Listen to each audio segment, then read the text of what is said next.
สบายดีทุกคนเนาะมื้อนี้กลับมาอยู่กับแจ็คเมงมันนี่มื้อนี้แจ็คจะมาเทรดในงบ5 USDT เนาะเบิ่งว่าสิปั่นฮอดจักเหรียญเนาะเอาเบิ่งตามกราฟเนาะไม่แรกเนาะแจ็คจะขอออกออร์เดอร์ไป2 USDT เนาะโอเคเบิ่งกันเลยว่าแทงตัวนี้ขึ้นเขียวทุกคนจังหวะแบบนี้แน่นอนเนาะแจ็คจะขายเนาะออร์เดอร์แบบนี้ขายเป็นหยังแจ็คจึงขายเนาะ สังเกตเนาะมันลงมาแล้วปุ๊บมันถือกดขึ้นไปแสดงว่ามันต้องลงอีกอย่างก็เป็นเทรนขาลงนะออเดอร์นี่แจ็คก็มั่นใจอยู่เนาะค่อนข้างที่จะมั่นใจอยู่เป็นเทรนขาลงแต่ว่ามีแห่งซื้อเข้ามาแทรกเนาะจังได๋แจ็คเชื่อว่ามันต้องลงได้นะไม้นี้ลงได้บ่ลงได้5วิโอเคอย่าลงมาโอเคสวยโอ้กราบเลยบ่งามนะวันอาทิตย์ส่วนหลายจะบ่งามกราบออเดอร์ที่2เนาะเราจะไปเลย2จุดปลายเนาะ2.17นะโอเคมาเบิ่งแทงตัวนี้เนาะโอเคจังหวะแบบนี้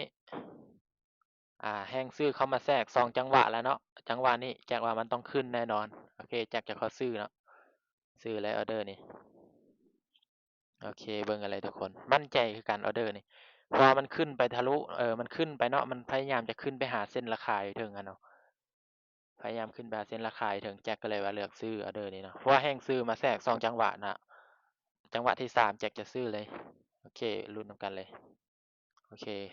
ขึ้นไปยาวๆเลยเนาะตอนนี้เนาะ5วิสุดท้ายโอเคสวยงาม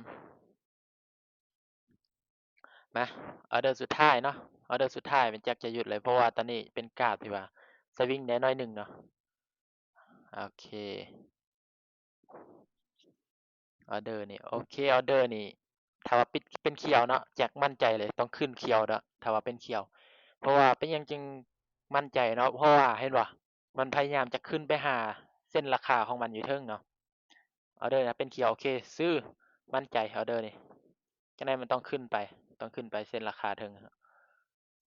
มันอาจจะถึกกดลงมาน้อยหนึ่งก็มีเนาะโอเคขึ้นไปหาเส้นราคาเทิงยาวๆดูขึ้นไปได้บ่อย่าขึ้นไปเด้งขึ้นไปหาเส้นราคาเทิงพุ่นขึ้นไปโอเคมั่นใจออเดอร์ทุกคนจังใดลงบ่ได้เนาะลงบ่ได้โอเคเนาะสวยงามเกือบเนาะโอ้1วิ2วิ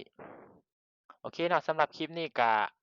เขาจะหยุดเทรดตอนนี้เนาะเพราะว่าตอนนี้ก็เป็นกราฟที่ว่าจะสวิงได้น้อยหนึ่งเนาะก็ถือว่าเขาได้กำไรอยู่6จุดปลายเนาะก็ถือว่าได้เนาะงบ 5 USDT เนาะโอเคสำหรับคลิปนี้ก็มีส่ำนี้เนาะมีแต่ว่าติดตามต่อไปเนาะว่าแจ็คจะเทรดในงบจักเหรียญเนาะให้ทุกคนได้เบิ่งสำหรับคลิปนี้ก็มีแต่ส่ำนี้เนาะทุกคน